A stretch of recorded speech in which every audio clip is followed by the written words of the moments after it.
Hi friends, welcome to Kavin baby channel. இன்றைக்கி எங்கள் mummy evening ஸ்நாக்ஸுக்கு கொழுக்கட்டை செய்கிறாங்க. நாங்கள் எப்படி செய்கிறாங்கன்னு பார்ப்போம். ஃபஸ்ட்டு அரிசி மாவு வேணுன்ற அளவு எடுத்துகிட்டு ஹாட் வாட்டர் ஒரு கப் மில்க் சேர்த்து நல்லா மிக்ஸ் பண்ணிக்கணும். கொஞ்சம் நல்லா திக்காக வர மாதிரி மிக்ஸ் பண்ணணும்.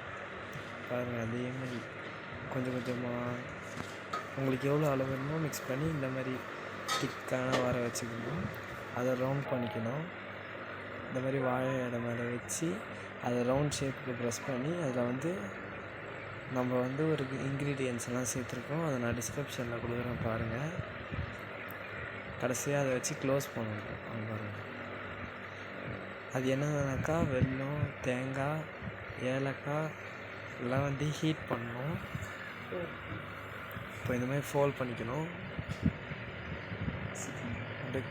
அந்த கார்னர்லாம் ஒட்டுற மாதிரி வச்சுக்கணும்.